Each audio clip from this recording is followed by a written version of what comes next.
Light कर दे।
भाई ये खाली कुर्सी कब तक बैठे? नाटक शुरू करो, शुरू हो जाना चाहिए। क्यों हो रहा? कहीं जाना है क्या? मुझे 9 बजे मीटिंग में जाना है क्या? तब तक नाटक खत्म हो जाए तो चले जाइए।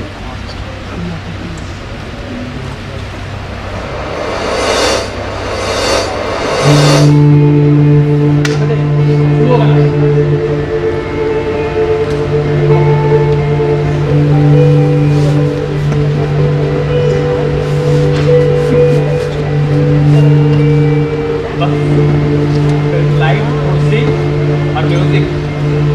मैंने तो सुना था कि नाटक में लाइव कम्युनिकेशन होता है। मुझे तो लगता है गुरु की किसी वीवीआईपी का इंतजार हो रहा है। दूसरे के साथ लाइव कम्युनिकेशन बना देंगे। प्लीज भाई साहब, आप लोग चुप नहीं बैठ सकते क्या? चुप हो जाएंगे भाई, नाटक और शुरू तो होने दीजिए। चुप भी नहीं बैठ सकते।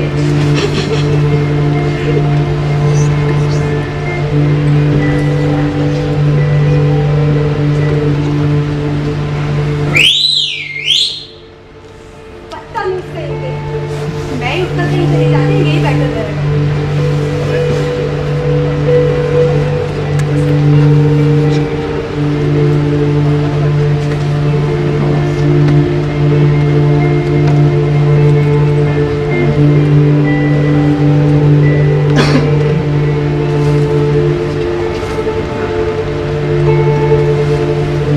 यार अब तो हद हो गई। नाटक अगर लेट से शुरू होगा तो लेट से खत्म ही होगा। तू लोग नाटक देख, मैं चलता हूँ। अच्छा आए हैं तो नाटक देख के जाए, ठीक है? समय की कीमत होती है भाई। चिंता नहीं कर रहा, गाड़ियाँ छोड़ो।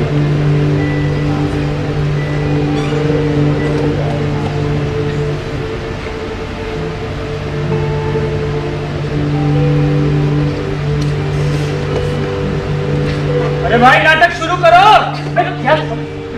अरे पिटने की ऐसी की तैसी मैं देखता हूँ क्या पंगा मत ले। अकेडमी है, एक अकेडमी है तो छोड़। अकेडमी तो क्या, मेरी बात सुन, मेरा भेजा कर्म हो गया है। डिसिप्लिन और पंक्चुअलिटी कोई मुश्किल है, छोड़ मुझे। मैं देखूंगा। लगता है निकल लो गुरु।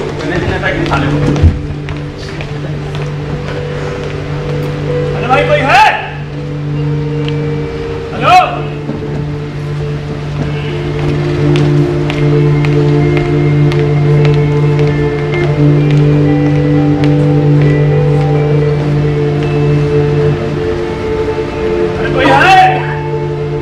नाटक शुरू करो यार। कोई नहीं।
Good morning sir.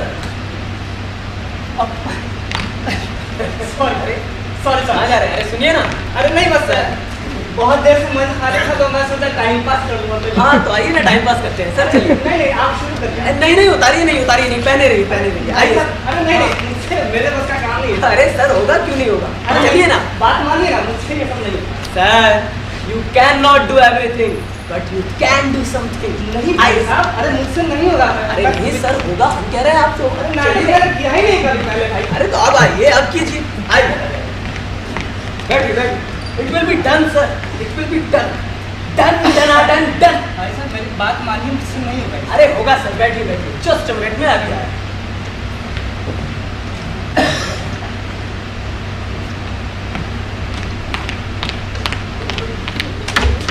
अरे सर सुनिए, कहाँ जा रहे हैं? भाई नहीं होगा मुझसे। अरे नहीं रुकिए। अरे हार के भाग गए।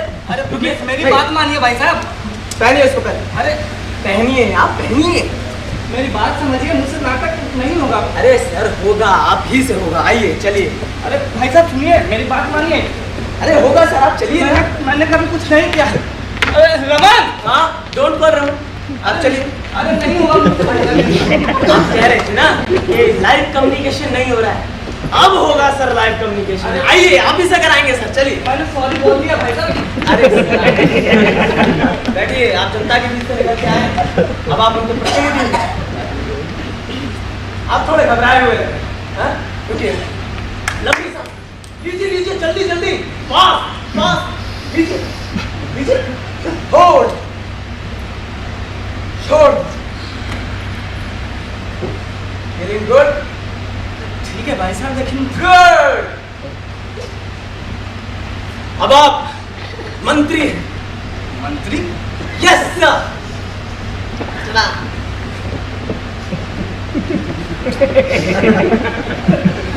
क्या कर रहे हैं आप? मंत्री। Now you are minister sir. अब मेरी बात को आप गौर से सुनिए। आपने इस खाली कुर्सी को बड़े जोड़ तोड़ और पैसे के जोर पर हत्या तो लिया, मगर इस कुर्सी को आप कभी खाली मत छोड़िए। कुर्सी से आपका ऐसा रिश्ता बन जाना चाहिए जैसे भक्त का भगवान से। दूसरा ये कि इस बात का खास ख्याल रखें कि दूसरे आपसे डरे। आप दूसरों को ऐसा लगना चाहिए कि आप कुछ नहीं जानते, लेकिन आप सब कुछ जानते हैं। आखिर आप हैं कौन? मैं हूँ IAS ऑफिसर। यस सर, ये वो चीज है जो हर जगह फिट हो जाए। मैं आपके विभाग का सेक्रेटरी हूँ सर। विभाग? सपोज सर, मान लीजिए यू आर मिनिस्टर नाउ। मान लीजिए।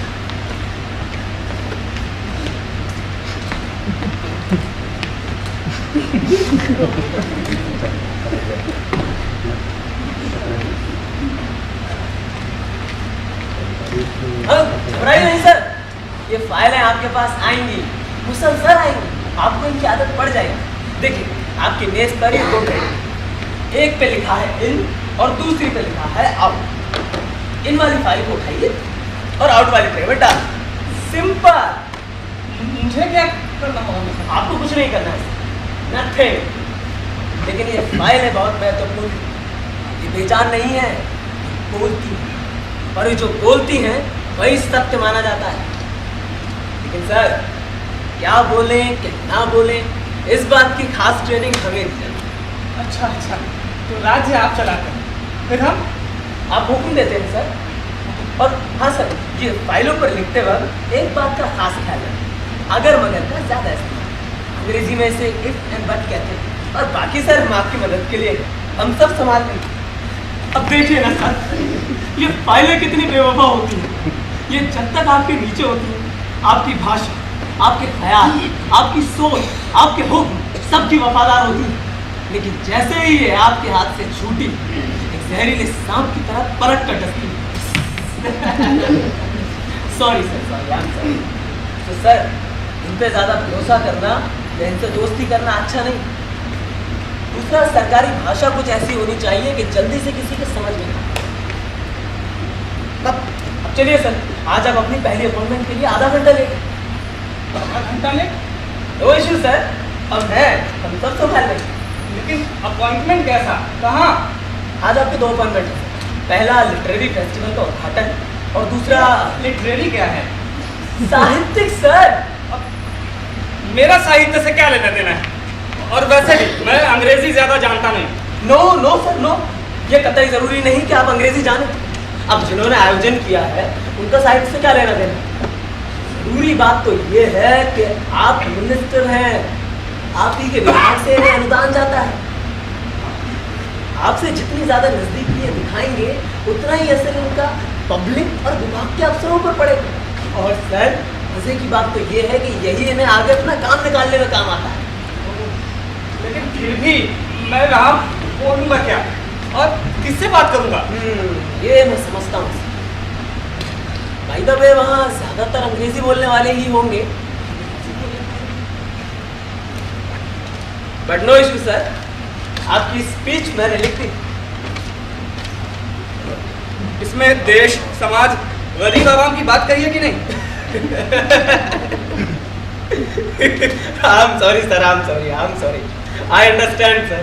आप नए नए मंत्री बने हैं, आप में उत्साह है, देशभक्ति का जज्बा है, जोश जुनून है, समाज और आवाम की फिक्र है। लेकिन हम भी क्या करें सर, हम भी जब नए नए अफसर बने थे तो देश को बदलने की तमन्ना थी, मगर वक्त के साथ साथ सब मुलम्मे की तरह उतर जाता है। फिर ना कोई जोश रहता है और ना कोई उत्साह। और रही बात सर इन उत्सवों की, तो ये चाहे साहित्यिक हो या पर्यटक, इनका कोई मकसद नहीं है।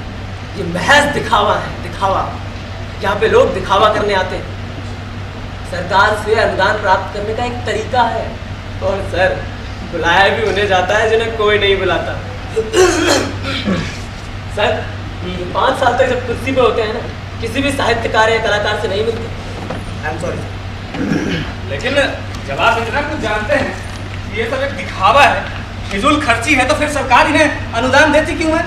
आप समझ जाएंगे सर, धीरे धीरे आप सब समझ जाएंगे। ये हर सरकार की मजबूरी होती है, अब ये चाहे आपकी हो या उनकी हो। अगर सरकार अनुदान न दे तो लोग और विपक्ष सरकार पर इल्जाम लगाते हैं कि सरकार को कला, साहित्य और विरासत की फिक्र नहीं है। मीडिया में हल्ला करवाते हैं सर। हमें मालूम है सर कि ये सब दिखावा है, लेकिन क्या करें, हमें करना पड़ता है। इसीलिए आपका वहाँ जाना बहुत ज़रूरी है, ताकि जनता को ये गलतफहमी ना हो कि मंत्री जी को कला और साहित्य से प्रेम नहीं है। इसके लिए सर आप 1-2 लेखकों के नाम याद करें, जैसे Munshi Premchand, William Shakespeare and etcetera etcetera sir. अब चलिए सर, ये बातें तो होती रहेंगी। आपके आज एक और अपॉइंटमेंट है। कैबिनेट की मीटिंग में ये तय करना है कि जन्मदिन कैसे मनाया जाए। जन्मदिन किसका? सर बापू महात्मा गांधी का। अरे हाँ, चलो चलो चलो चलो चलिए।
आइए साहब आइए। साहब ये है हमारा स्वदेशी भवन। ये बंदर यहाँ दरवाजे पर किस लिए रखे? ये गांधी जी को बहुत प्यारे थे। ठीक है, मगर गांधी जी थोड़े ही स्वदेशी भवन आने वाले कितनी बेहूदी बात लगती है कि विदेशी पर्यटक यहाँ पर आए तो क्या देखें कि उनका स्वागत 3 बंदर कर रहे हैं। Yes sir. नहीं हटवा दीजिए सर। और हाँ देखिए, क्रिसमस आ रहा है, यहाँ पे सांता क्लॉज को लगे और क्रिसमस ट्री को रखें ताकि विदेशी पर्यटक आए तो खुश हों। Yes sir. समझ में आई बात? जी साहब। ऐसे एयर कंडीशन स्टोर में इतना मोटा कपड़ा बेचते हो साहब ये असली खादी है। हम लोग जो अपने हाथ से बनाकर पहनते थे ना, उसी की यादगार है। अरे हम सब भी तो पाषाण युग में गुफाओं में रहते थे, कच्चे फल और गोश्त खाते थे। हम उनकी यादगार भी यहाँ रखें। मुझे एक आइडिया है। जी भैया जी बताइए। देखो ये जो मोटे खादी का थान यहाँ रखे हैं ना, इसको यहाँ से हटा दो। ठीक। और गांधी जी की लाइफ साइज पोर्ट्रेट जिसमें वो चरखा काटते हुए दिखाई दे, उसको वहां पर लगाओ हैं। और खादी का एक मीटर अच्छे खूबसूरत तरीके से पैक करके उसके सामने रखो। ठीक। और सब लोगों को ये बताओ कि ये गांधी जी की हाथों की काटी हुई खादी है, विदेशी पर्यटकों के लिए रखी है। और इसकी कीमत होगी साहब ये 300 रुपये मीटर है। रहमत, समझने की कोशिश करो। ये गांधी जी की हाथों की काटी हुई खादी है, समझे? हमारी हेरिटेज, हमारी विरासत भाई विदेशी पर्यटकों के लिए है। इसकी कीमत तो कम से कम $100 होनी चाहिए। मगर साहब अगर किसी ने सबूत मांगा तो? अरे हम सब भी तो गांधी जी के काटे हुए हैं, सब किसी ने सबूत मांगा है क्या? और क्या इसकी मजाल है जो गांधी जी के नाम पर शंका करे। मैं इस बात का ऐलान करा दूंगा कि खादी बोर्ड के अध्यक्ष गिरधारी लाल जी को पुराने गोदाम से ये खादी का थान मिली। सरकार ने ये तय किया कि इसे विदेशी पर्यटकों के लिए बेचा जाए। सिंपल। वाह भैया जी वाह, क्या आइडिया है। ये गज भर का टुकड़ा पूरी दुनिया में तहलका मचा देगा। बिल्कुल भैया जी, इस स्टोर को जरा मॉडर्न लुक देना होगा। साहब ये स्वदेशी भवन है। अरे रहमान, ये देश में है इसीलिए स्वदेशी है। विदेशी पर्यटक यहाँ शॉपिंग के लिए आते हैं। अब ऐसे खस्ता हाल में देखेंगे तो वो आएंगे क्या? तो मतलब ये कोई जरूरी है कि देश में है स्वदेशी है तो सादा ही? साहब अगर इजाजत हो तो एक बात कहूँ। क्या? साहब मैं गांधी जी के साथ रहा हूँ। इसीलिए तो अभी तक यहाँ हो। आप क्या करें? साहब गांधी जी को विदेश की हर चीज, कपड़े, तौर तरीके, तड़क भड़क से नाराजगी थी। वो जिंदगी में सादगी चाहते थे। वो हमेशा कहते थे कि मेरे भारत की असली संस्कृति उसके गांव में है। रहमान, समझने की कोशिश करो, पागल हो गए हो क्या? अब बताओ, गांधी जी का जमाना कुछ और था। एक बार करके देखो, किसी कच्ची बस्ती में जाकर एक झोपड़े के सामने खादी का स्टोर लगा कर देखो, साफ मालूम पड़ जाएगा कि कौन खरीदने आता है। साहब गांधी जी तो खुद हरिजन बस्ती में रहते थे। अरे वो जमाना कुछ और था, उनके विचार उनके जमाने में सही थे। भाई अब देखो कितने बड़े बड़े मॉल खुल गए हैं, लोग वहां जाना पसंद करते हैं, समझे? नहीं साहब, फिर तो उनकी विचारधारा के साथ और गांधी जी के साथ अन्याय होगा। गांधी जी के साथ रहे हो? हाँ, बचपन से। तुम्हारी उम्र क्या होगी? साहब 85 वर्ष। 60 वर्ष की उम्र में रिटायर होने का कानून तुम पर लागू नहीं हुआ? साहब मुझे तनख्वाह पर नहीं, ऑनरेरियम पर रखा गया है। मैं गांधी जी के साथ रहा हूँ ना, इसलिए इतनी सी छूट मिली। मेरा इकलौता लड़का लड़ाई में मारा गया, अब उसके परिवार को भी मुझे ही पालना है। देखो, गलत ख्यालों की दुनिया में रहना छोड़ दो। आज अगर गांधी जी होते तो वो भी महीन खादी की धोती और सिल्क का झब्बा पहनकर एयर कंडीशन केबिन में बैठते। नहीं, ऐसा कभी नहीं होता। ऐसा हम सोच भी नहीं सकते। ऐसा होता या नहीं होता वो बाद की बात है, लेकिन गांधी जी अगर आज सिर्फ धोती पहनकर इधर उधर घूमते तो कोई उनको पहचानता तक नहीं, कोई उनकी तरफ देखता तक नहीं। भारत में गांधी जी को कोई नहीं पहचाने, इससे बड़ा दुर्भाग्य क्या होगा। ये तो बात तो कहीं का कहीं मोड़ दिया। सर, मैं क्या कह रहा था? अरे ये वो आप कह रहे थे कि मैं- हाँ, मैं ये कह रहा था कि यहाँ पर गांधी लॉटरी का काउंटर लगा, समझे? गांधी लॉटरी? हाँ, ये क्या होगा? ये गांधी महोत्सव समिति का आइडिया है, $1 मिलियन आइडिया। हम 10-10 रुपए का टिकट साल भर तक बेचें और उसके बाद उनके जन्मदिन पर ड्रॉ करेंगे। वाह भी है। साहब, अगर इसे गांधी लॉटरी न कहकर सिर्फ लॉटरी कहे या कुछ और नाम दे दे। तुम नहीं समझोगे, ये पब्लिसिटी का जमाना है और विलायत में महारानी के नाम से तो लॉटरी है, इसमें बुरा क्या है? गांधी जी का नाम होगा, सरकार को धन मिलेगा। और हाँ, याद रखना, देश विदेश के लोग भी लॉटरी खरीदने के लिए आएंगे, समझे? जिन राज्यों में विपक्ष की सरकार है उनको भी हमारा टिकट बेचना होगा, ये उनकी मजबूरी होगी। अगर वो नहीं बेचेंगे तो जनता को क्या जवाब देंगे? जब जनता ये कहेगी कि टिकट को ना बेच करके इन्होंने गांधी जी का अपमान किया है। क्या बात है भैया जी, हैं? रहमत, तुम्हें मेरे सारे सुझाव अमल में लाने हैं। साल भर तक ये महोत्सव चलेगा और साल भर तक भवन में म्यूजिक का होना बहुत ही जरूरी है, समझे? अब सुबह में जब स्टोर खुले तो वैष्णव जन तो तेने कहिए जी, और शाम में जब स्टोर बंद हो तो ईश्वर अल्लाह का नाम आना बहुत जरूरी है। उसके लिए तुम कव्वाली का इस्तेमाल करो, समझे? हमें सबको खुश रखना है। और विदेशी पर्यटकों के लिए विदेशी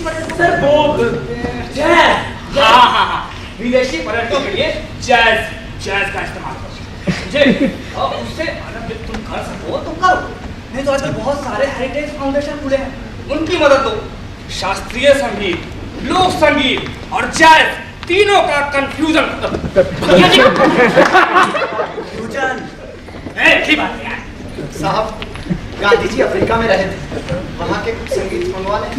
हाँ, जल्दी आओ। कुछ तुम्हारी समझ में आने लगी, समझे? ये सब करो, सब अच्छा है। अरे लो, कमल और सनातन भी आ गए, इसकी भी मदद लेना, ये तुम्हें अच्छा सिलेक्शन करके देंगे। किसका सिलेक्शन करना है? स्वदेशी भवन में बजाने के लिए विदेशी रिकॉर्ड का। मेरे पास अच्छा कलेक्शन है, खास करके अफ्रीकन ड्रम्स का।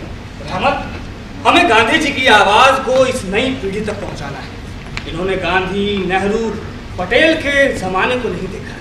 उनके विचार, उनके आदर्श, नैतिकता, देश प्रेम, उनके बताए गए रास्तों की जानकारी इन्हें। हाँ साहब, ये तो उस वक्त पैदा भी नहीं हुए थे। इन्हें क्या मालूम कि गांधी जी के रास्ते पर चलने से चारों ओर उजाला दिखाई देता है। किसको उजाला दिखाई देता है रहमत काका? मुझे तो चारों तरफ अंधेरा ही दिखता है। अरे बेटा, क्या कह रही हो? कुछ नहीं, गांधी जी को हमारी पीढ़ी तक पहुंचाने के लिए क्या म्यूजिक की मदद लेनी पड़ती है? और कोई रास्ता नहीं पापा। कमल, तुम नहीं समझोगी, तुम अभी बच्ची हो। मैं क्या कह रहा था? सर, आपकी कैबिनेट की मीटिंग का टाइम। हाँ, कैबिनेट की मीटिंग है। रहमत, मैंने जो बातें बताई हैं उसको जोरों शोरों से शुरू कर दो, समझे? जल्दी, मैं चलता हूँ।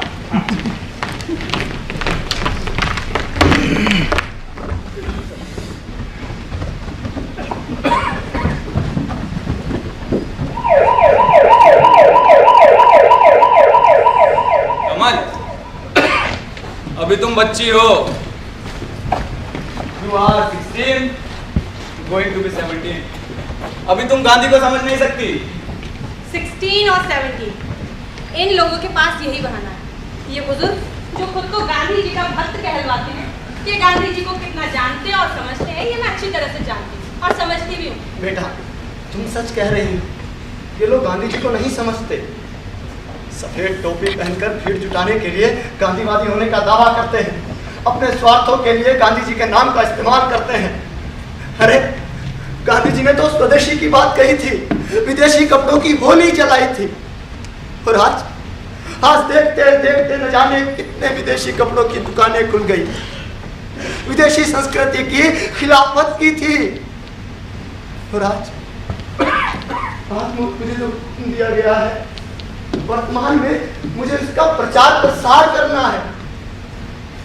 क्या ये दोनों एक ही बात है? देखो इन किताबों को। मेरी आत्मकथा, सत्य के साथ मेरे प्रयोग। यहाँ कितनी बेहूदी लगती है।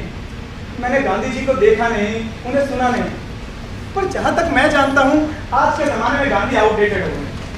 उनका रहन सहन, नंगे बदन घूमना। आज के जमाने में मेल नहीं खाते। अरे उनके विचार तो इतने पुराने हैं कि 15वीं शताब्दी में भी नहीं चल सकते। सनातन, तुम्हें गांधी जी के बारे में इज्जत से बोलना चाहिए। तुम मिनिस्टर की बेटी है ना, और उनकी गद्दी का संबंध सीधा गांधी जी से। अरे तू इज्जत की बात करे तो मैं मान सकता हूँ, मगर मेरा गांधी जी से क्या लेना देना? सनातन प्लीज। ओके, तू कैसी है तो मैं चुप हो जाता, मगर इस चुप्पी का मतलब क्या? आज गांधी जी के नाम पर जो भी हो रहा है उसे देखकर तेरे दिल में गांधी जी के लिए इज्जत पैदा होगी। हाँ, मैं गांधी जी को पूजती हूँ, उनकी इज्जत करती हूँ। बेटा तुमने गांधी जी को देखा नहीं, मगर उन्हें जानने की कोशिश करो, उनकी इज्जत करो। तुम लोग गांधी जी से बहुत प्रभावित हो। अरे यूं ही आंख बंद करके किसी को पूजना या इज्जत करना मेरी नजर में महज वो एक दिखावा है, चापलूसी है। मैं उनका भक्त नहीं हूँ। बचपन से सुनते आ रहा हूँ कि गांधी ने हमें आजादी दिलाई। अरे किस बात की आजादी? सच नहीं बोलने की, खुलेआम भ्रष्टाचार करने की, गरीबों और दलितों को दबाने की, जिसका जैसा दिल चाहे वैसी भाषा बोलने की, विदेशी ताकतों की गुलामी की। उस समय बादशाह की गुलामी थी, पैसों की गुलामी। चाचा गुलामी तो गुलामी ही है। आज जो भी हमारे देश में हो रहा है, क्या वो खतरनाक बीमारी नहीं है? लोग कहते हैं गांधी जी होते तो ऐसा नहीं होता। अरे मैं कहता हूँ गांधी जी ये क्यों नहीं सिखाते थे कि आज उनकी गैर मौजूदगी में जो ये सब हो रहा है वो नहीं होता। खुद तो महात्मा बन गए और यहाँ बोनों की जमात छोड़ गए। नातन तो क्या कह रहा है, मुझे कुछ समझ नहीं आता। अरे मेरी बातें तुम्हारी समझ में कहाँ आएंगी? जिस भाषा को तुम समझते हो उसके शब्दों के अर्थ बदल चुके। आज वो बेमानी है। गांधी की अहिंसा की प्रशंसा करने वाले राजपुरुष खुद के ही साथियों की हत्या करवाते हैं। उनके सत्य को पूछने वाले नेता आज झूठ के कंधे पर बैठे हैं। चाचा, ये माना जाता था कि गांधी जी सबको प्रेम करते थे, और आज वहां नफरत, भाई भाई के बीच दीवारें खिंच गई। धर्म और मजहब के नाम पर जंग हो रही है। अफसर आज आला अफसर बन बैठे हैं। आज न्यायमूर्ति की आंखों पर जो काली पट्टी बंधी है ना, उसका खुलेआम फायदा उठाया जा रहा है। वो देख तो सकती नहीं, इसलिए जिसके दिल में जो आ रहा है वो सब कर रहे हैं। आज न्याय भी बिकने लगा है। आज सच और ईमानदारी की कीमत क्या है? कमल, तुम कहती हो मैं गांधी जी को समझूं, उनकी इज्जत करूं। अरे मुझे बताओ, मैं गांधी जी को समझने कहां जाऊं?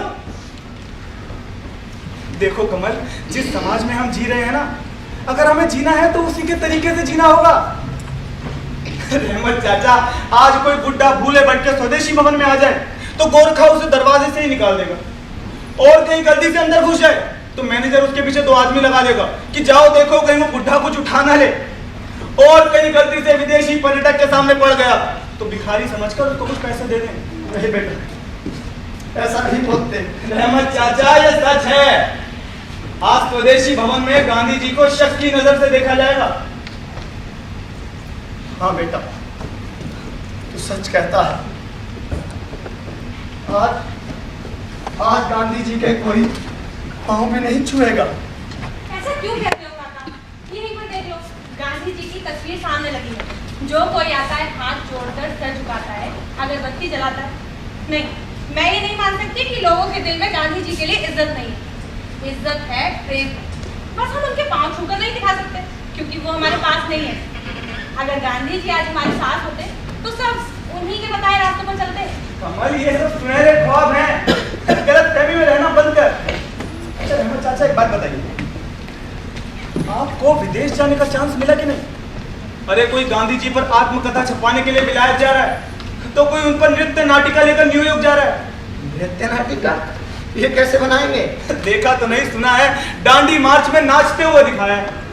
भालुओं के साथ मणिपुरियों को नचाने के लिए पेरिस ले जा रहे हैं। और वैसे भी वो कालबेलियों का और लंगाओं का साथ तो है, उन्हें न्यूयॉर्क ले जा रहे हैं। ये मौका फिर नहीं आने का। गांधी जी के नाम को भुनाइए। सनातन, तू पागल हो गया है क्या? अरे मैं गांधी जी का भक्त हूँ, भक्त, और इनकलाब फरोशों की तरह काम करूंगा। और तू विदेश जाने की बात करता है। मेरी तो नौकरी बची रहे वो भी गनीमत है। अभी अभी धनंजय साहब रिटायरमेंट की धमकी देकर गए हैं। क्या? ये नहीं हो सकता। आप जैसे पुराने और अनुभवी आदमी को कैसे जाने देंगे? मैं पापा से बात करूंगी। नहीं, खुदा के वास्ते उनसे कुछ मत कहना। जाते समय खुश होकर गए हैं, कहीं फिर से भड़क गए तो मुसीबत हो जाएगी। आपकी नौकरी बरकरार रखने के लिए जैज म्यूजिक के रिकॉर्ड चाहिए ना? उसके बिना छुटकारा कहाँ है? आप तो मेरे पास पड़ी हैं, मैं आपको बेच दूंगा। मगर बिल कैसे? अरे रिकॉर्ड डीलर मेरा दोस्त है, जैसा कहेंगे वैसा बिल बना देगा। आप अपनी कमीशन बता दें कितनी रखूं? सनातन, मैंने कहा ना, मुझसे ये सब नहीं होगा। सनातन तो काका को नहीं जानता। अरे चाचा, अब जैसे थे वैसे ही रहोगे हैं? तभी तो रिटायरमेंट की धमकी मिल गई। अरे थोड़ा सा सुर में सुर मिलाओ, फिर देखो रिटायरमेंट की बात करते हो। अरे प्रमोशन मिलेगा, प्रमोशन। थोड़ा सा आज का कल्चर सीख लो। इस उम्र में तो जो कुछ सीखा है वही न भूलूं तो गनीमत है।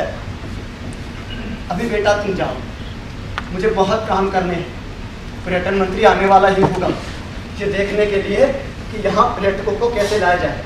बेटा अब तुम जाओ। जी काका नमस्ते। नमस्ते काका। खुश रहो। अब तो खादी भी डॉलर में बेचनी होगी।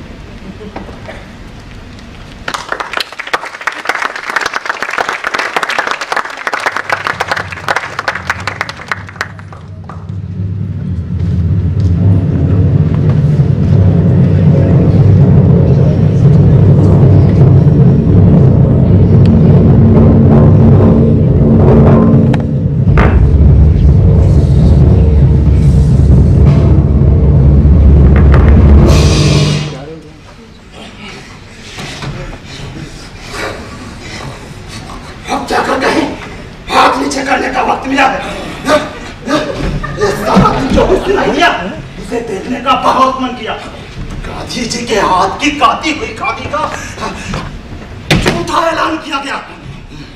भला बताओ, गांधी जी के नाम पर इतना बड़ा झूठ, वो भी सिर्फ टूरिस्टों से डॉलर रखने के लिए। छी, छी, छी। तो फिर हम भिखारियों को क्यों पूछते हैं?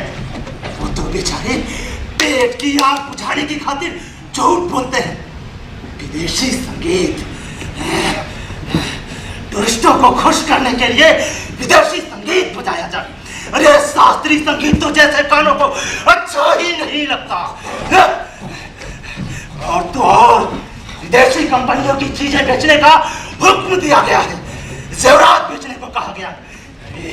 गांधी बाबा को तो इन जेवरातों में गरीबों का खून नजर आता था। ये सब सुनकर अपने आप पर काबू रखना मुश्किल हो रहा था।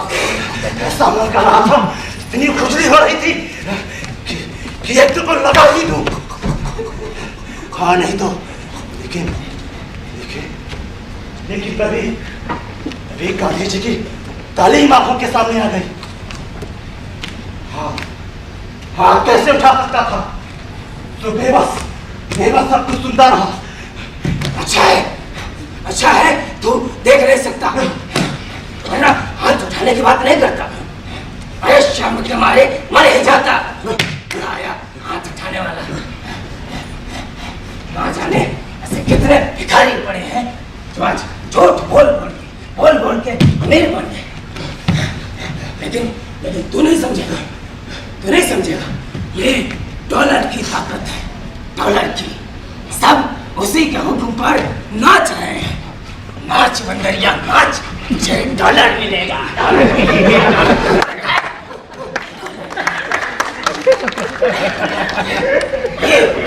ये आज के मालिक है, अन्नदाता है।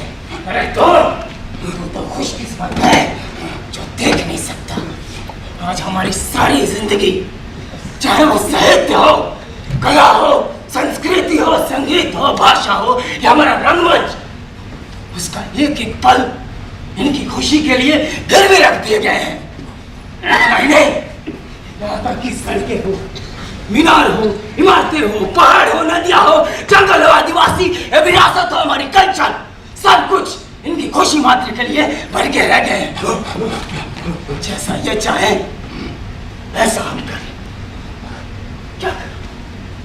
लाचार देख सकता हूं, मगर बोलने की इजाजत नहीं है। मुझे सुनने की इजाजत नहीं थी, इसीलिए चुप था। तुम देखकर और सुनकर दुखी थे।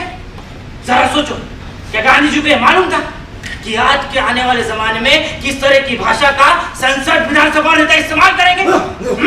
एक दूसरे को अनपढ़, गवार, चोर कहेंगे। सिनेमा और टीवी में किस तरह की भाषा बोली जाती है? संगीत कैसा होगा जहां न कवि होगा न संगीतकार होगा, जो होगा संगीत के नाम पर सिर्फ शोर होगा। यहाँ चारों तरफ झूठ और रिश्वत का बोलबाला होगा। जिसके सर पर होगा हाथ उसी का देंगे साथ। यही सोचकर गांधी जी ने हमें देखने, बोलने और सुनने को मना किया। मैं तो ये सोचकर परेशान हूँ कि कल को अगर गांधी जी इस स्वदेशी भवन में आ गए तो क्या होगा? तुमने सुना नहीं? दरबार ने क्या कहा था? कि अगर गांधी जी यहाँ आ गए तो दरबारों ने अंदर ही नहीं आने देगा। वो तो जैसे दूर खड़े स्वागत करते रहेंगे विदेशी पर्यटकों का। उसे आज के लोकतंत्र में क्या कहते हैं? क्या कहते हैं वो? Royal welcome. अरे वाह जी वाह, रॉयल वेलकम करोगे। मैं तो इस बात से परेशान हूँ कि अगर गांधी जी भारत आ गए तो हम उन्हें पहचाने या ना पहचाने, मगर क्या गांधी जी आज के भारत को पहचान पाएंगे? जहाँ हिंसा का खौफ चारों तरफ फैलता ही जा रहा है, फैलता ही जा रहा है। क्या होगा उस अहिंसा और सच के पुजारी का? क्या हाल होगा?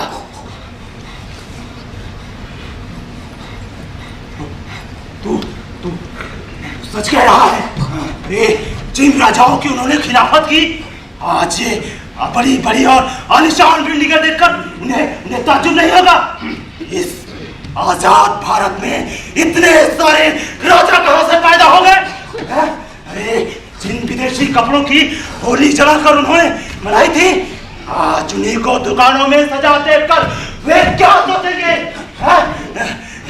भाईचारा, एकता, मोहब्बत को समाज में ना पाकर, भ्रष्टाचार की खबरों को सुनकर, भड़काऊ भाषणों को सुनकर, चारों तरफ खौफजदा चेहरों को देखकर क्या वे अपने आप से नहीं पूछेंगे कि यही मेरा भारत है?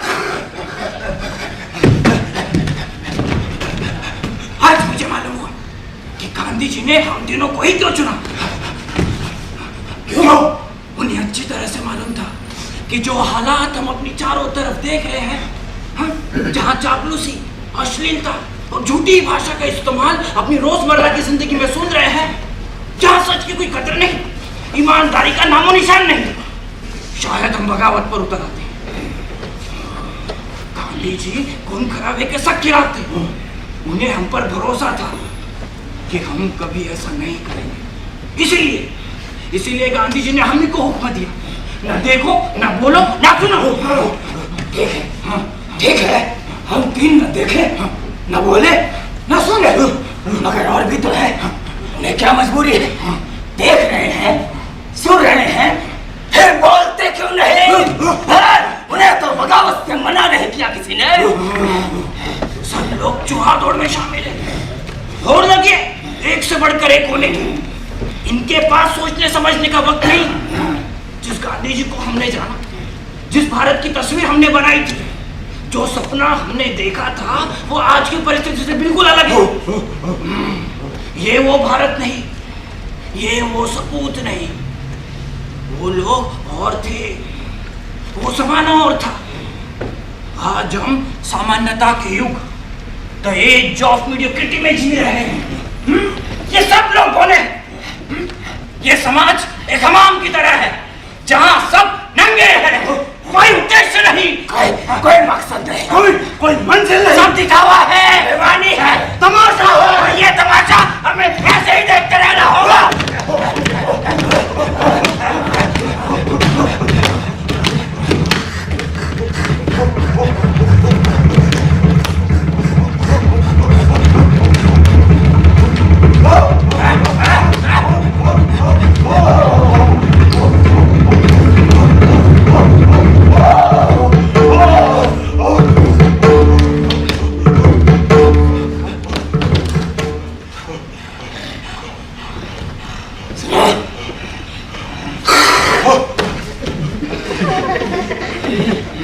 ये जो करते रहे, ये जो करते आ रहे हैं जो काम, ये वही करेंगे।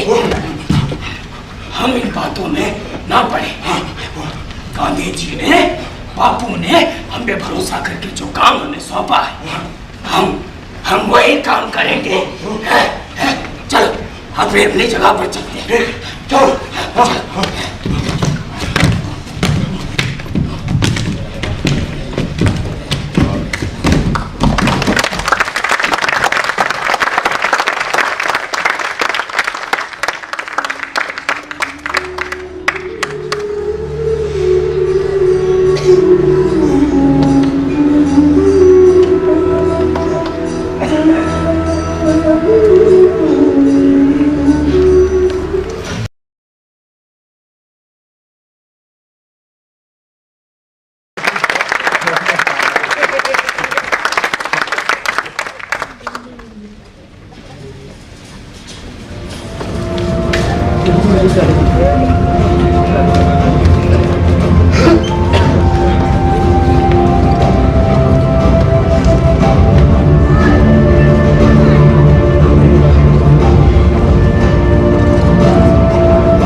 कमल,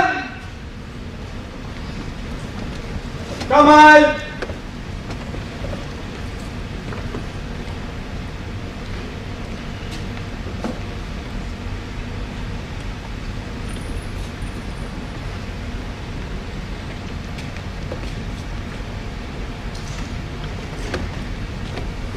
कमल,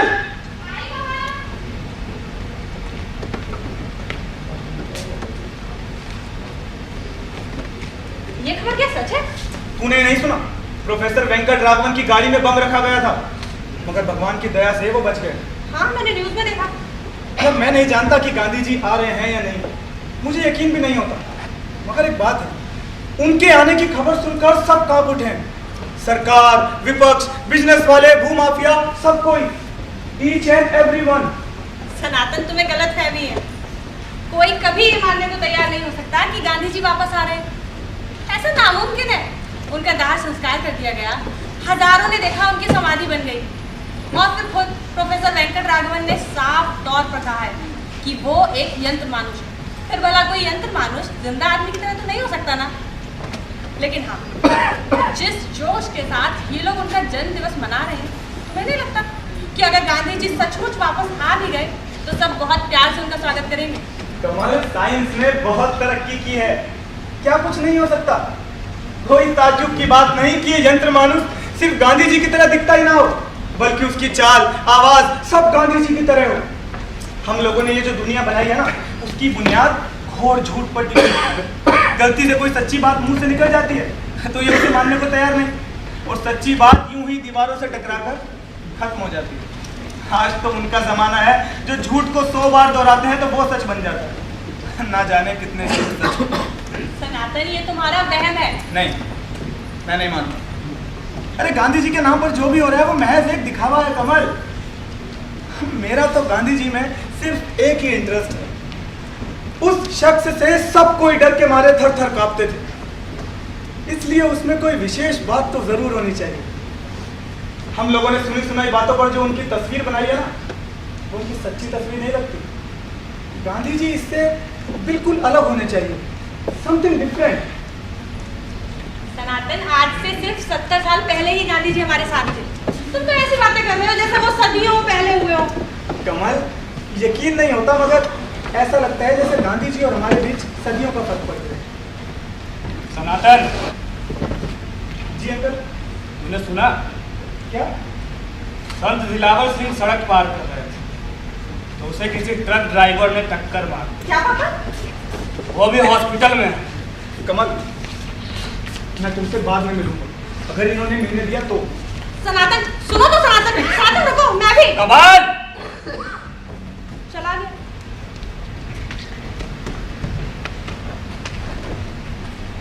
इस लड़के से ज्यादा मिलना जुलना नहीं, ये मुझे रिवॉल्यूशनरी लगता है। तुमने तो सुना है ना, गांधी जी के आने से पता नहीं ये सब क्या हो रहा है। अरे वो तो शांति के मसीहा थे, यहाँ लॉ एंड ऑर्डर टूटता जा रहा है। अगर यही सब होना था तो वो ना ही आए तो ही अच्छा है। पापा, ये आप क्या कह रहे हैं? आप तो गांधी जी के भक्त थे। कमाल, तू नहीं समझेगी।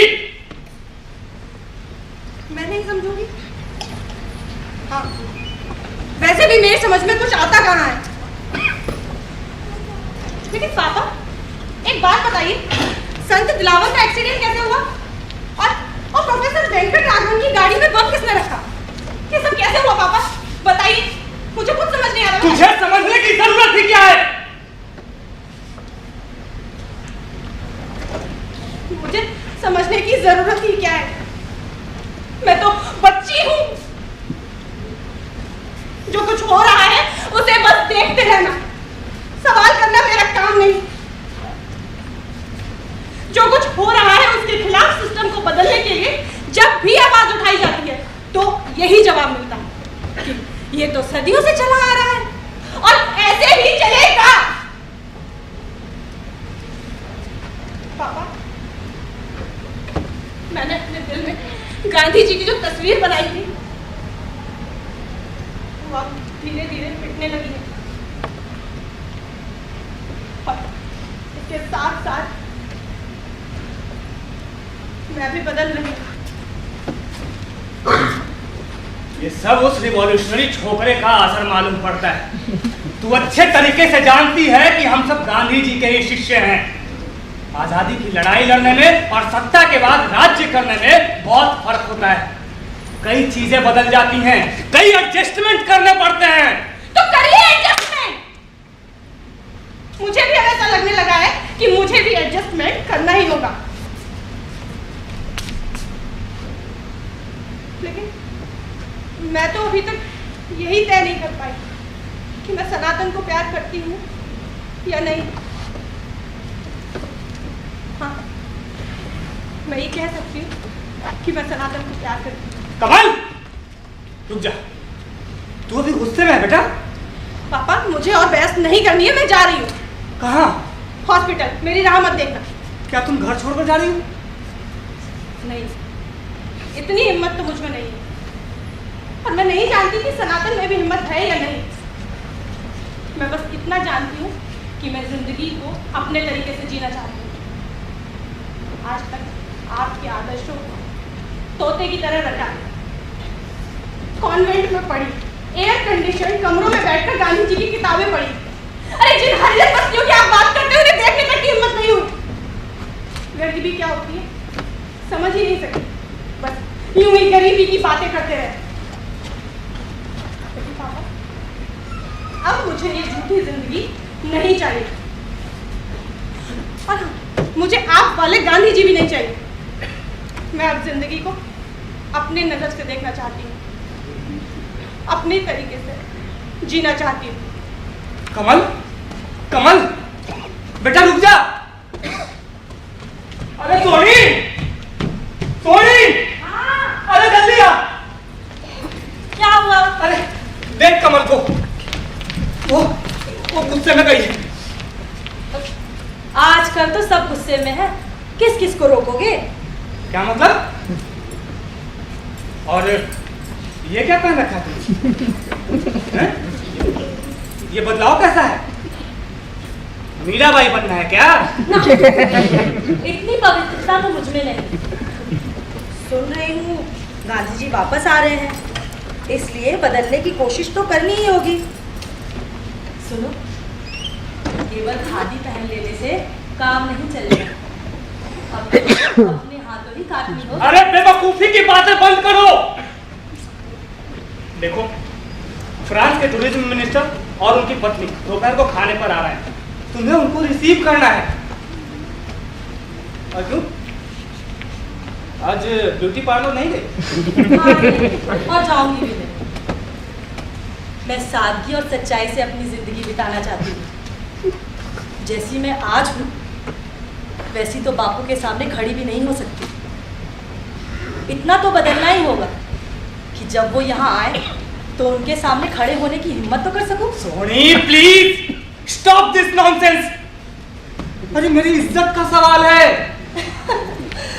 इसमें तुम्हारी इज्जत का सवाल कहाँ से आ गया? मैंने साफ कपड़े पहने हैं, नहीं?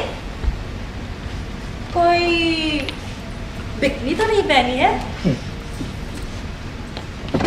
याद है वर्धा में जब हम पहली बार मिले थे तो मेरी हेयर स्टाइल भी यही थी और कपड़े भी लगभग यही थे। मैं जा रही हूँ। सुनो, हाँ? मेहमान नवाजी में किसी बात की कमी नहीं आने दूंगी, ठीक?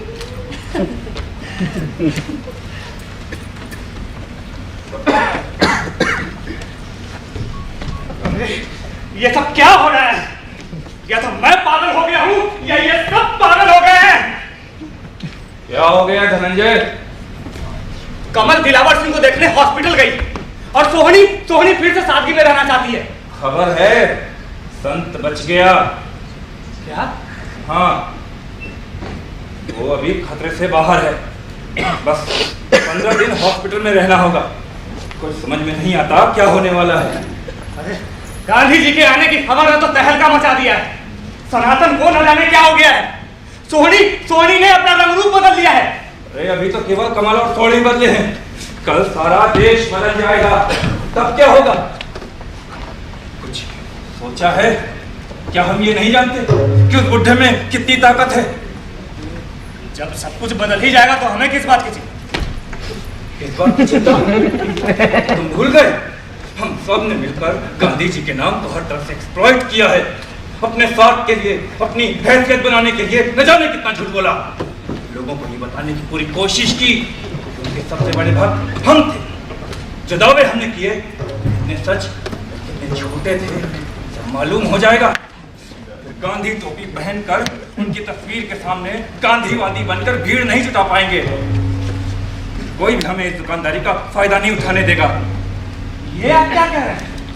क्या होगा मैं देख सकता हूँ।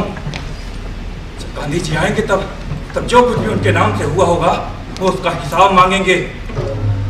खादी घर को देखेंगे, वो मिनिस्टर के बंगले देखेंगे, वो हरिजन बस्ती जाएंगे, वो कच्ची बस्तियां देखेंगे, साहित्य के नाम पर हमने जो तमाशे किए हैं उसको देखेंगे, हमारी सारी योजनाओं की फाइलों को देखेंगे, उस पर जो काम हुआ है उसको देखेंगे। किसने स्विस बैंक में अपना अकाउंट खोला और इतने बड़े बड़े मकान किसने बनाए इसका जवाब मांगेंगे। अरे जिस देश में सिर्फ देशभक्त और क्रांतिकारी थे इतने सारे आतंकवादी कहां से पैदा हो गए? किसने पैदा किए ये पूछेंगे। इसके बाद क्या होगा उसकी तो मैं कल्पना भी नहीं कर सकता। उनके एक शब्द को सुनने के लिए हजारों की भीड़ खड़ी हो जाएगी और उनकी एक आ भी हमारे लिए बहुत बड़ा तूफान ला देगी। ऐसा अगर हुआ तो हम क्या कर सकते हैं? हाँ, इसी पर हमें विचार करना चाहिए। मेरी समझ में एक बात आती है, विज्ञान आज खतरनाक हो सकता है। आज की सदी में ये विज्ञान आज इतनी तरक्की कर रही है कि कोई ताज्जुब नहीं कि यंत्र मानुष भी पैदा हो सकते हैं।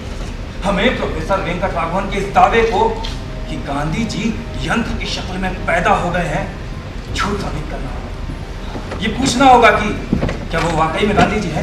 सबूत क्या है? हाँ, सबूत क्या है? अरे जो सवाल मैं पूछ रहा हूँ और जिसे तुम दोहरा रहे हो इतना आसान नहीं है। ज्ञान झूठ पर नहीं टिका होता, उसके पास हर काम का सबूत होता है। तो आपने क्या सोचा है? मैं ये सोच रहा हूँ कि हमें एक ऑल पार्टी मीटिंग बुलानी चाहिए। उसमें ये सवाल उठाना चाहिए कि क्या गांधी जी का इस वक्त देश में आना सिक्योरिटी की नज़र में अच्छा है या नहीं। सीबीआई को ये हुक्म देना चाहिए कि प्रोफेसर वेंकटराघवन का फास्ट रिकॉर्ड निकाले और कहते भी हो ये साबित करे कि वो CAI का एजेंट है और घोषित कर दे कि उसे फॉरेन एड मिल रही थी ताकि वो भारत में आतंक फैला सके। अच्छा, गांधी जी के आने के बाद एडमिनिस्ट्रेशन के हथियार हमारे पास रहेंगे या नहीं? गांधी जी आएंगे तब ना। ऐसा नहीं आएंगे? अंग्रेजों ने सेंट जॉन को डायन घोषित कर जला दिया था। एक शिकारी ने कृष्ण को मार डाला था और यहूदियों ने क्राइस्ट को फांसी दे दी थी। क्या हम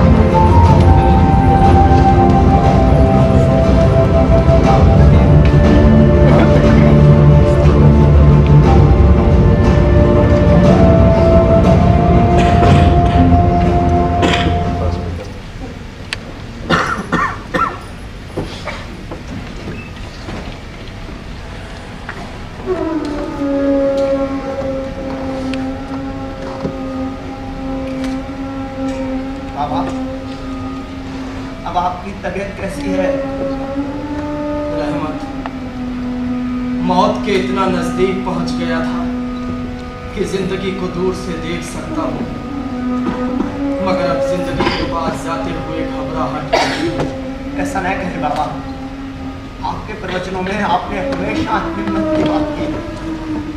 अगर आप ही आज हिम्मत खो बैठेंगे तो दूसरों का क्या होगा?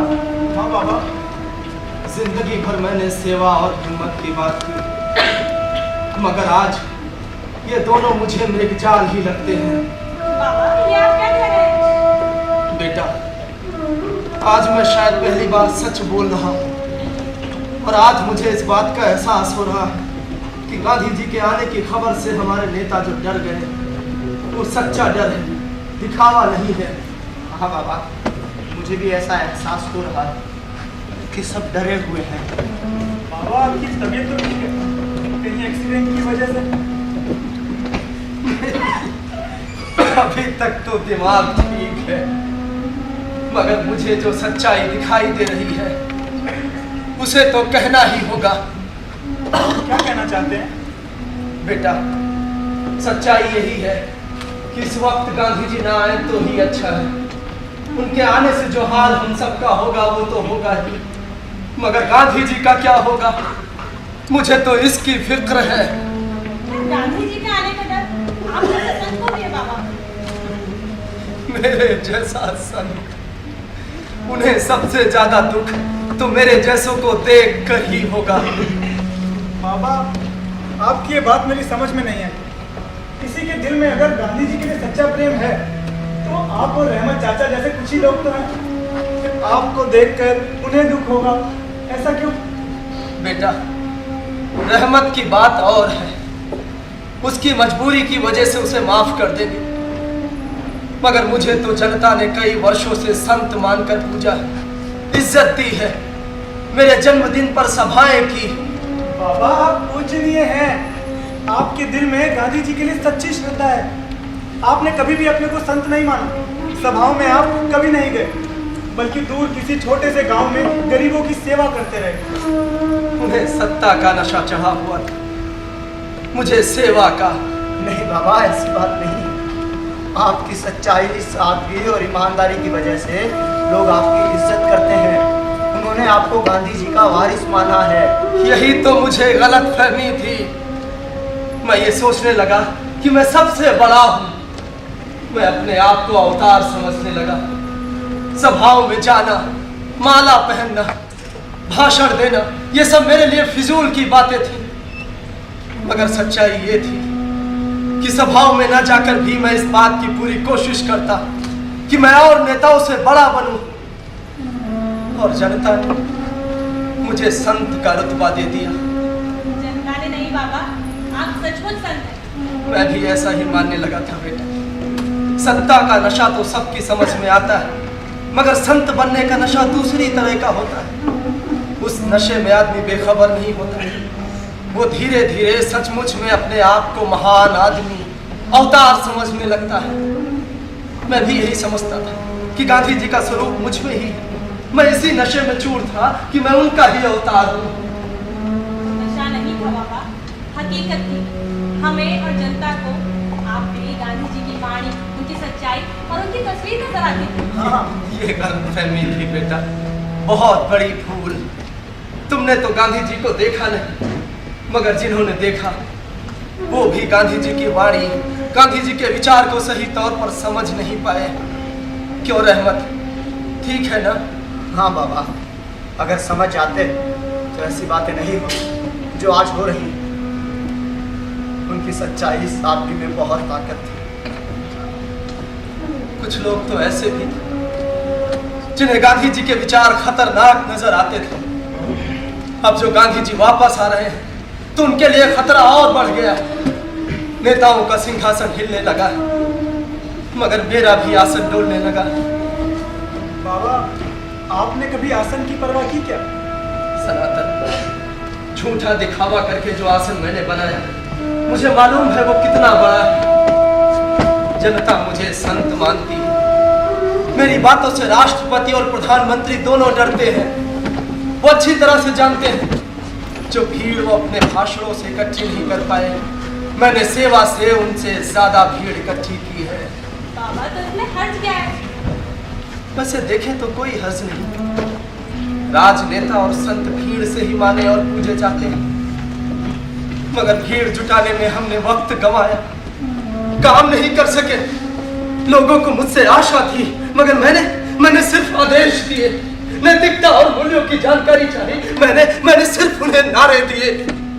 जब लोग गलत रास्ते पर चले तो मैंने आवाज नहीं उठाई। मैं औरों को नाराज नहीं करना चाहता था, इसलिए कि मैं डरा हुआ था कि कहीं भीड़ कम ना हो जाए। नहीं बाबा, आज मैं औरों को धोखेबाज कहता हूँ, मगर सबसे बड़ा धोखेबाज तो मैं हूँ। बाबा नहीं, जो कुछ भी हो रहा था उसे चुपचाप संतोष के साथ देखता रहा। तुम लोग नहीं जानते, जब बापू आएंगे तो धनंजय और महामंगल की तरफ उंगली नहीं उठाएंगे। वो मुझसे पूछेंगे कि मैं क्या कर रहा था। वो कहेंगे इमरजेंसी लागू हुई तो तू चुप रहा, दिल्ली में लोग मारे गए तो तू चुप रहा। अरे हमने तो स्वदेशी का नारा दिया, विदेशी कपड़ों की होली चलाई, मगर आज बाजार में खुलेआम विदेशी कपड़ा बिक रहा है तो तू चुप रहा। अरे हमने तो संपूर्ण भारत की बात की, मगर आज भाषा और कल्चर के नाम पर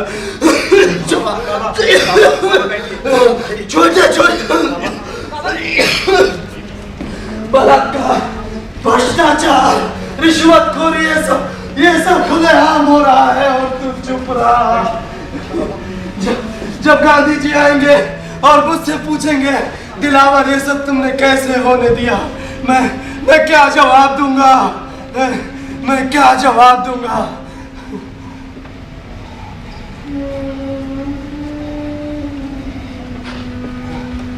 बाबा आप आराम कीजिए, आप थक गए। मैं क्या जवाब दूंगा?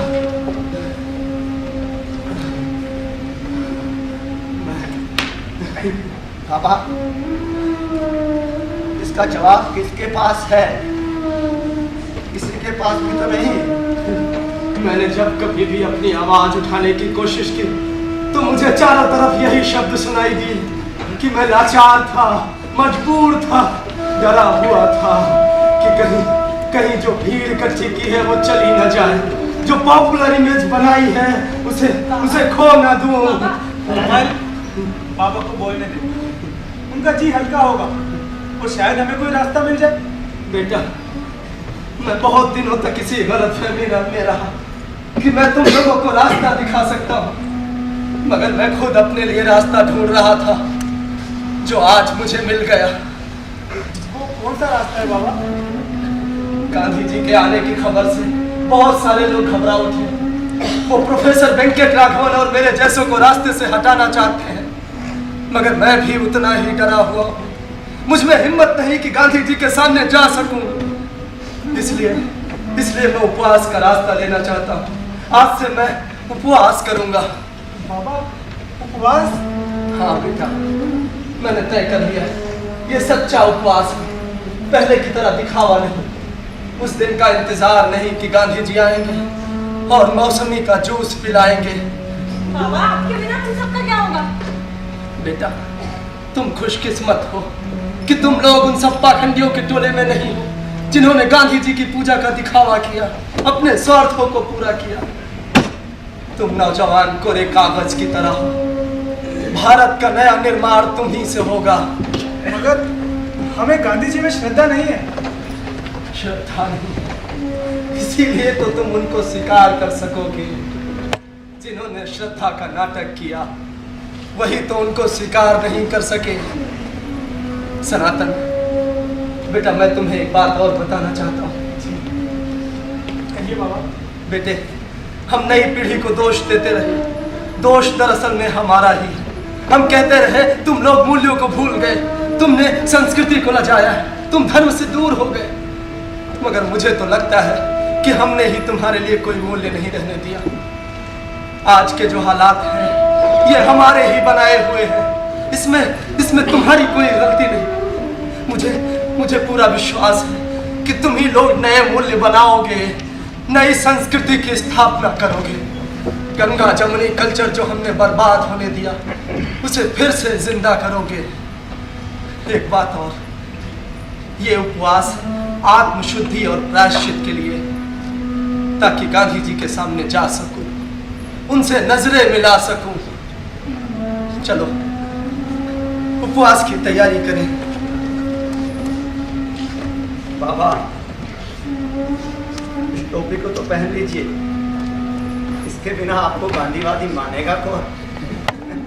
सही कहते हो रहमत।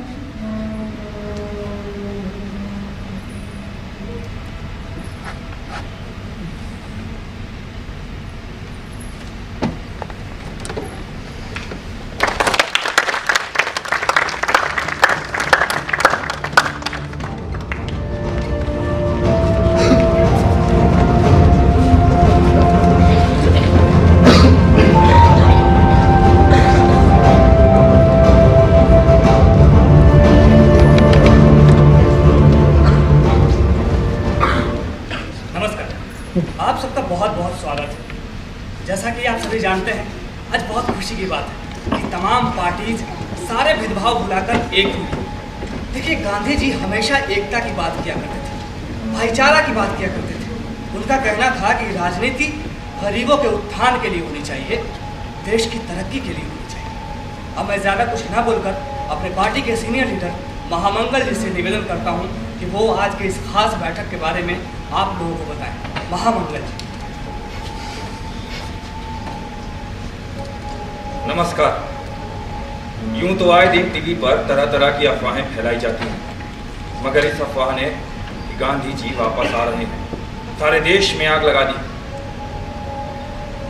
लोग न जाने क्या क्या बातें कर रहे हैं। वो जख्म जो भर गए थे फिर से हरे हो गए हैं। मित्रों, उनके आने की मात्र खबर से लॉ एंड ऑर्डर पर सवाल उठ खड़ा हुआ है। अब और ना देर, खतरा और न भड़के, इसलिए हमें जरूरी कदम उठाने ही होंगे। देखिए, लोकतंत्र में सरकार अकेले कुछ नहीं कर सकती, हमें आप सबका साथ चाहिए।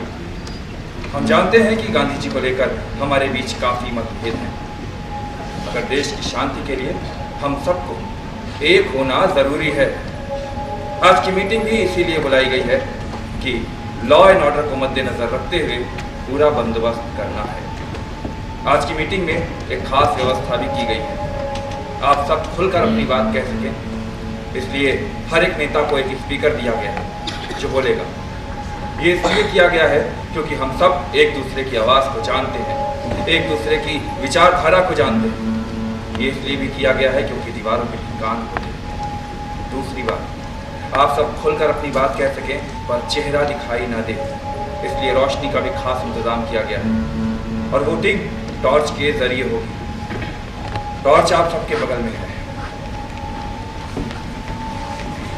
धनंजय जी, मैं तमाम पार्टीज की ओर से आपसे एक सवाल पूछना चाहता हूँ। जी जरूर पूछिए। इस मीटिंग में कोई भी स्पीकर जो भी बात कहे, उस बात का यहाँ या किसी और जगह किसी भी प्रकार की कोई तहकीकात नहीं की जाएगी। ये जानने की कोशिश नहीं की जाएगी कि वो कौन है, किस पार्टी का है। उसे गिरफ्तार नहीं किया जाएगा, थर्ड डिग्री काम में नहीं ली जाएगी और हाँ, इस मीटिंग की खबर मीडिया को नहीं दी जाएगी। क्या आप इन सारी बातों का वायदा करते हैं कि इन पर अमल किया जाएगा? ये सवाल बहुत ही महत्वपूर्ण है और हमें लगता है कि हम सभी इस बात से सहमत हैं। यदि हाँ, तो आप सभी अपना अपना टॉर्च जलाकर सहमति दर्ज करें। मीटिंग शुरू की जाए और आप सब लोग अपनी अपनी बात को खुलकर रखें। ये सब बकवास है। विज्ञान का नाम देकर एक षड्यंत्र को जन्म दिया गया है। सारे देश में जानबूझ के भ्रांति फैलाई गई है। किसने और क्यों, ये जानने की जरूरत है। एक कमीशन बैठाई जाए। भ्रष्टाचार, माओवाद, महंगाई, ये सारी समस्याओं से समाज का ध्यान भटकाने की साजिश है। राजघाट पर उनका अंतिम संस्कार कर दिया गया। शरीर नष्ट हो चुका था तो फिर गांधी जी कहाँ से पैदा हो गए? हमें सबूत चाहिए। हाँ, हमें सबूत चाहिए। आप नहीं जानते कि विज्ञान कितनी तरक्की कर चुका है, क्लोन बनने लगे। वैसे रिसर्च में बगैर सबूत के कुछ नहीं हो सकता। हम ऐसे सबूतों को नहीं मानते। लेकिन अगर जनता सबूत मानेगी तब आप क्या करेंगे? हमने जनता की बात मानी कब है जो अब मानेंगे। इन सब बातों को कोई फायदा नहीं। हमारी पूरी कोशिश ये होनी चाहिए कि हम ये साबित करें कि सब झूठ है। वो सब बात की बात है, लेकिन पहले ये तय हो जाए कि गांधी जी के आने से हमें खतरा है या नहीं। गांधी जी के आने से जो हमने काम किया उससे पानी फिर जाएगा। बड़े मुश्किल से हमने एक वर्ग के दिल में इतना डर बैठा दिया है कि वो अपना सर कभी नहीं उठा पाएंगे। अगर गांधी जी आए तो वो अपने रंग में आ जाएंगे, लॉ एंड ऑर्डर की समस्या खड़ी हो जाएगी। कभी सोचा है कि गांधी जी अगर संसद या विधानसभा में आकर बैठ जाएंगे तो क्या होगा? सरकार और विपक्ष की बोलती बंद हो जाएगी, कोई कुछ नहीं बोलेगा, एक संवैधानिक समस्या खड़ी हो जाएगी। हमारे लिए तो बहुत बड़ी मुसीबत खड़ी हो जाएगी। क्यों? हमारे घर के आसपास जंगल है, महाभारत और रामायण के सारे तीर्थ स्थल वहाँ पर है। अगर गांधी जी आए तो वहाँ ना आए ऐसा हो ही नहीं सकता। वहाँ आए तो हमारे लिए खतरा होगा और अगर नहीं आने दिया तब भी हमारे लिए मुसीबत खड़ी हो जाएगी। भला रामायण से आपको क्या खतरा है? वैसे तो आप राम को अपना मानती हैं। देखिए, ये आपस का झगड़ा यहाँ नहीं। गांधी जी के नाम पर जो एकता बनी है उसे कायम रखें। आप समझ नहीं रहे हैं, आपका सिंहासन डोल जाएगा। वैसे भी गांधी जी के हरिजन में और आपके दलित में बहुत फर्क है। वैसे समस्या तो हमारे साथ भी, पूरा देश हमें संभला कर गया था। आज उसमें से हमारे पास बचा ही क्या है? हमने कसम खाई थी सादगी से रहने की, सच बोलने की, गरीबों की सेवा करने की। आज अगर गांधी जी हमारे सामने होंगे तो क्या मुंह दिखाएंगे? अमीरी और गरीबी के बीच में जो गहरी खाई बनी है, हम क्या जवाब देंगे उन्हें? मेरी समझ में जो खतरा है वो गांधी जी के आने का है। हम ये क्यों नहीं साबित करते कि वो गांधी जी नहीं बल्कि एक यंत्र है जिसे किसी पागल ने बना दिया है? साबित कैसे करें? अखबारों में छपवाइए, टीवी पर बहस कराइए, उन्हें तो टीआरपी बढ़ाने का एक अच्छा मसाला मिल जाएगा। मानव गांधी वर्सेस यंत्र गांधी। आजकल तो पब्लिसिटी का जमाना है, पैसा खर्च करिए, आप जो चाहे साबित करवा सकते हैं। आप जो कह रहे हैं वो ठीक है, मगर एक बात अच्छी तरह से समझ लें, अगर वो यंत्र गांधी की वाणी बोलेगा तो हमारी और आपकी सुनने वाला कोई नहीं, हमारे वजूद की समस्या खड़ी हो जाएगी। हम आपके विचारों से सहमत हैं, लेकिन तरीके से नहीं। तो आपका तरीका क्या है? आप जानते हैं कि पहले भी कई बार हमने गांधी को हटाने की कोशिश की, मगर कामयाबी नहीं। आप सब कुछ अच्छी तरह से समझते हुए इस बात को क्यों नहीं समझ रहे कि अगर वो बुढ़ा वापस आ गया तो हम उसे कभी भी नहीं हटा पाएंगे। हम सबकी खैर नहीं, हमारा वजूद नहीं रहेगा और हम कहीं के नहीं रहेंगे, हमें कोई पूछेगा भी नहीं। हाँ, एक तरीका है मगर खतरनाक। उनकी प्रार्थना सभा में सब कोई जा सकता है, ऐसा कोई नहीं होगा जो भीड़ को तोड़ते हुए आगे ना बढ़े।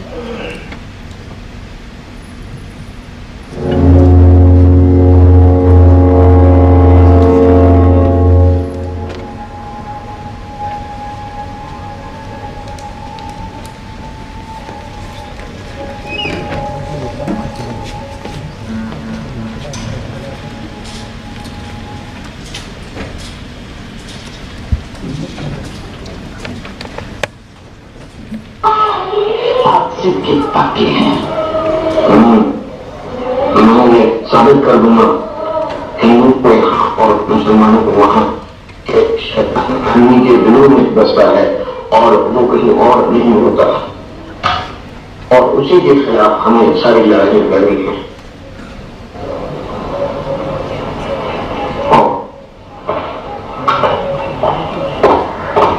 तो आप किस तरह के सिपाही साबित हुए पिछले महीने? कोई बहुत अच्छा तो नहीं, तभी दुनिया के दुर्जनों के लिए मुझ में बहुत कुछ सहनशीलता बाकी है।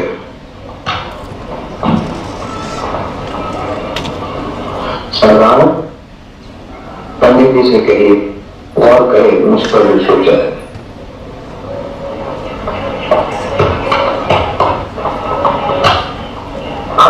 एक बात, तुम या तो गर्मी हो नहीं, एक मुझे ये और भी खतरनाक है, खासकर पूरे आदमी के लिए।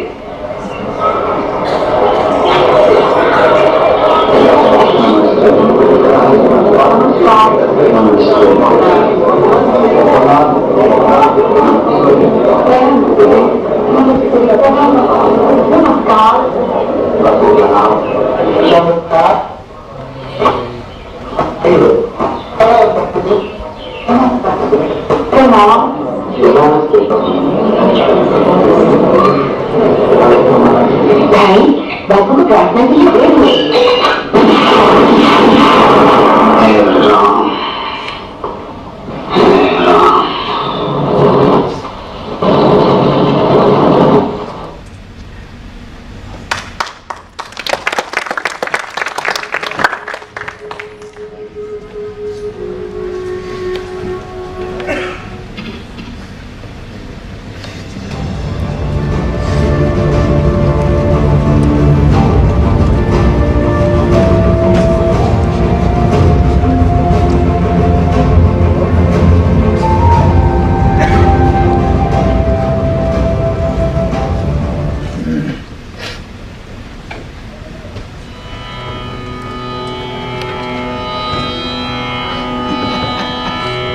हमारे बापू ऐसे ही नहीं थे, वो चोरी भी करते थे। क्या चोरी?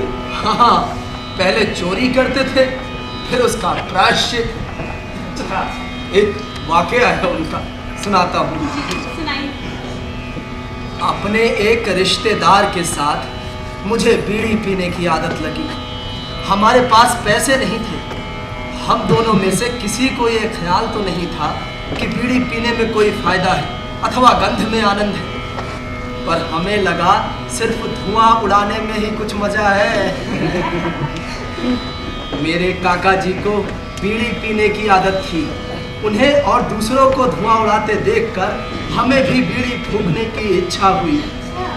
गांठ में तो पैसे थे नहीं, इसलिए काका जी के बीड़ी पीने के बाद जो ठूंठ बच जाती, हमने उन्हें चुराना शुरू किया। पर बीड़ी के ये ठूंठ हर समय मिल नहीं सकते थे और उनमें से बहुत धुआं भी नहीं निकलता था, इसलिए नौकर की जेब में पड़े 2-4 पैसों में से हमने एक आध पैसा चुराने की आदत डाली और हम बीड़ी खरीदने लगे।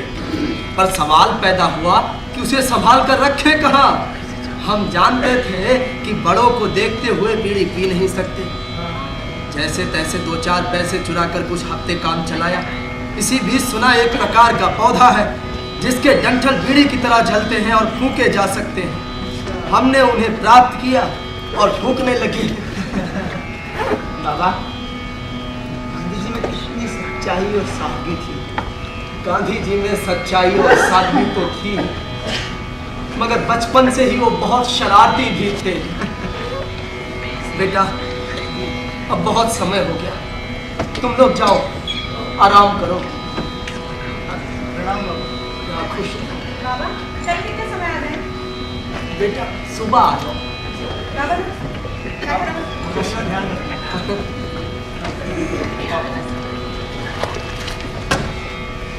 बाबा, अब आप कुछ देर आराम कर लीजिए। नहीं, अभी मैं थोड़ा पढ़ूंगा इसे। ठीक है बाबा, मैं अभी आया।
राजा राम प्रतीक पावन सीताराम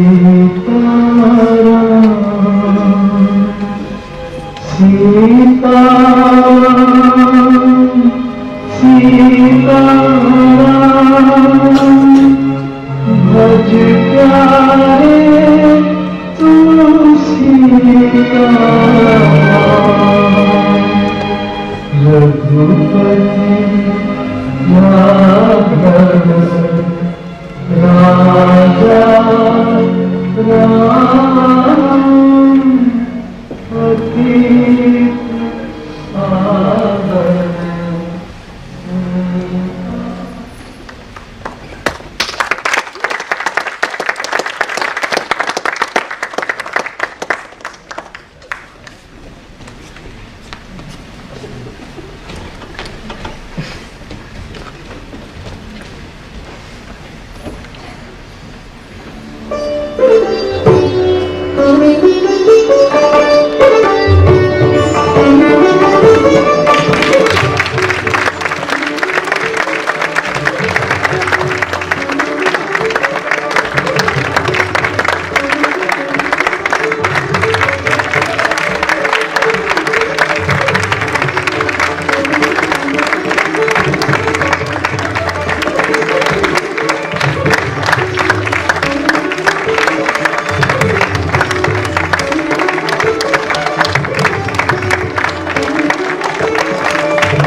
प्रथम वर्ष के बच्चों के लिए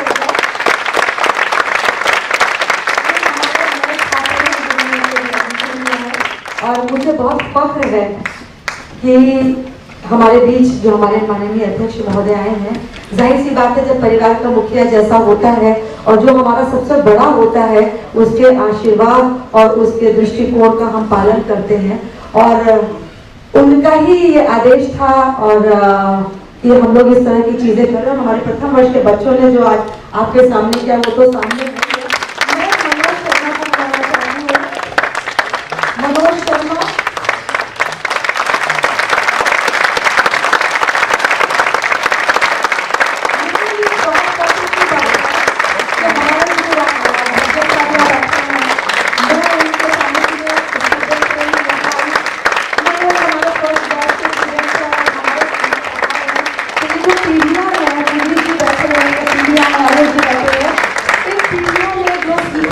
अपने गुरुओं से, और आज बहुत खुशी की बात है कि मनोज ने उन चीजों का पालन किया और आने वाले बच्चों को हम वो ट्रेनिंग दे पा रहे हैं।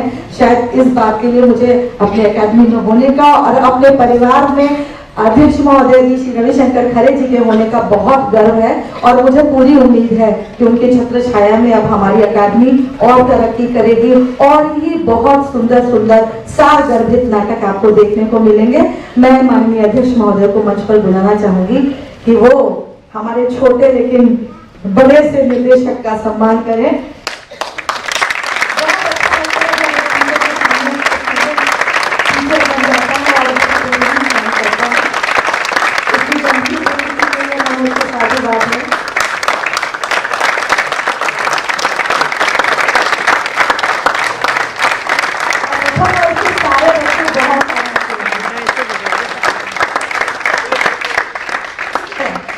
आपसे दो आशीर्वाद सर ये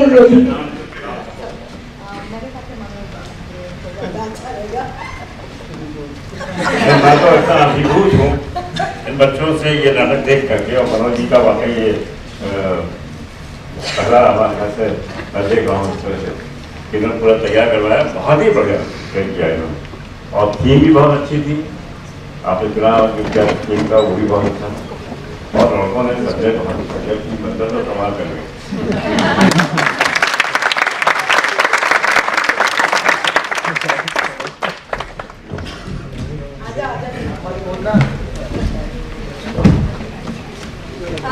अपना अपना नाम बता दीजिए, पात्र से तो परिचय है जी। मेरा नाम कबीर है, पेपर में पूछे डाला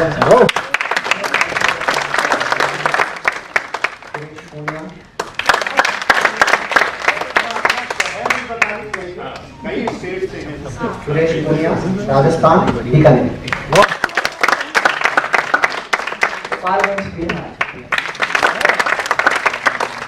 आकाश चौधरी, मथुरा, उत्तर प्रदेश। ज्योति पांडे, सतना, मध्य प्रदेश। पूजा, दिल्ली। शिवाजी भाटिया, इलाहाबाद। मोहन शर्मा, कमाल। मैं अमित अकेला, पटना, बिहार। आदित्य काकोटे, नागपुर, महाराष्ट्र। बादल सिंह, बनारस। प्रयाग, रीवा, मध्य प्रदेश। पूर्णिमा शर्मा, बरेली, उत्तर प्रदेश। उजाली राज, मुरादाबाद। रजत कुशीजा, रुद्रपुर, उत्तराखंड। चर्चित आकाश अग्रवाल, इलाहाबाद, यूपी। प्रदीप कुमार तिवारी, फैजाबाद, उत्तर प्रदेश। हरदेश मान, आजमगढ़। आपकी तालियां हमारे बच्चों के लिए बहुत बड़ा आशीर्वाद बनकर उभरी हैं और आप ऐसे ही आशीर्वाद देते रहिए और हमारा संकल्प है कि हम और बेहतरीन प्रशिक्षण और बेहतरीन प्रस्तुतियां लेकर आपके सामने आते रहें। इसके साथ ही अब मैं आप सबको अलविदा कहना चाहूंगी, शुभ रात्रि कहना चाहूंगी। कुछ और शेष तो नहीं लगता? हाँ सॉरी, तो हमारा bag change Manoj ji, light वाले संगीत वाले हमेशा छूट जाते हैं, सॉरी मनोज।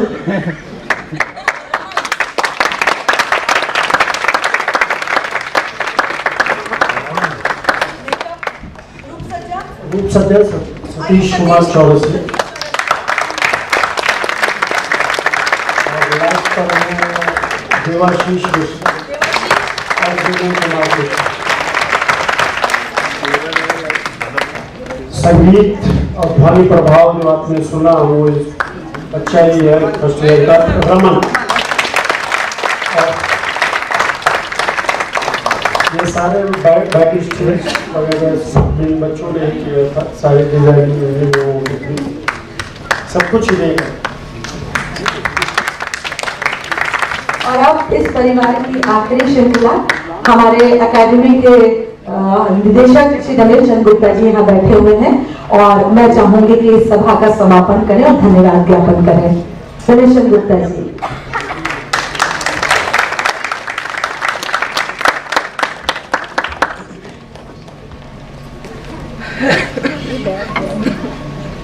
धन्यवाद।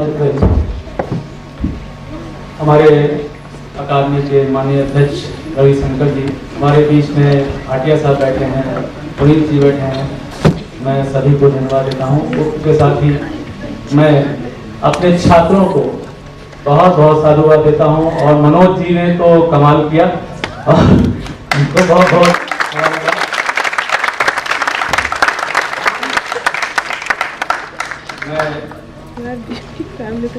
जब तक निदेशक के पद पर हूँ मैं कोशिश करूँगा इनकी सेवाओं को ज़्यादा से ज़्यादा इस अकेडमी के लिए ले लूँ और मेरा ये प्रयास रहेगा। आप सभी को बहुत बहुत धन्यवाद। अब किसी के साथ शुभ रात्रि। मुझे नहीं मालूम कि वो इस समय हमारी कार्यप्रणाली में आता है नहीं, लेकिन सब रंगकर्मी हैं, ये अपने कल के शो के लिए एक अनाउंसमेंट करना चाहते हैं। हाँ, भारतीय नाट्य अकेडमी के संयुक्त तत्वाधान में कल की प्रस्तुति है, आप खुद ही कर लीजिए। चित्रा मैम, मैं अपने स्टेज पर बोला उसके लिए जी मैं यही का छात्र हूँ, 2010 बैच से पास आउट हूँ, अभिनव पराशर आ गया। ये हमारे बीएनए के एक स्टूडेंट्स हैं जी। आइए, अब आपको एक और नाटक देखने को मिलेगा कल।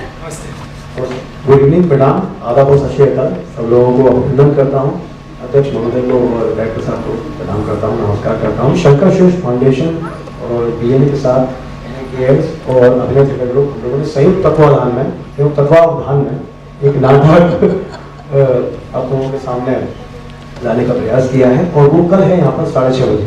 तो प्लीज़ आप सब लोग आएँ और प्रेक्षागृह है बीएनए थर्स्ट ऑडिटोरियम और नाटक का है शंकर शेठ जी, जिनकी 2 अक्टूबर को आज ही बर्थ एनिवर्सरी है और इसलिए उसी के उपलक्ष्य में लगभग 11 शहरों में शंकर शेष फाउंडेशन पूरा फेस्टिवल करा रहा है। तो हम लोगों ने भी एक नाटक चुना है, उन्हीं का लिखा हुआ फंदी, जो यूथेनेशिया पर यानी कि दया मृत्यु पर है। तो प्लीज आइए और उसको देखिए।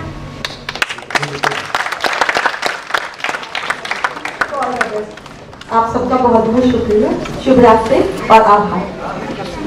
हाँ, हमारी अगली प्रस्तुति 28, 29, 30 को पार्थो जी की हो रही है। उसके लिए भी और भी बहुत मौके आएंगे जो मैं अपने दर्शकों को बताऊंगी, लेकिन जितने दर्शक यहाँ उपस्थित हैं वो 28, 29, 30 के लिए तैयार रहें एक और बेहतरीन प्रस्तुति देखने के लिए। Thank you so much. अक्टूबर, ऑब्वियसली अक्टूबर 28, 29, 30 अक्टूबर 2018 जी। हाँ, आइए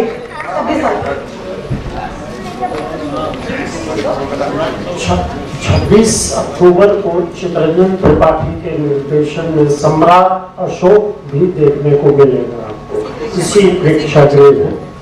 जिसका अब जो निर्देशन है वो मनोज जी खुद कर रहे हैं।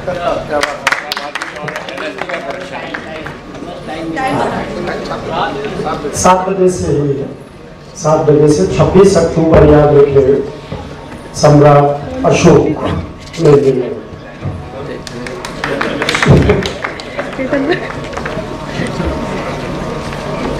Thank you.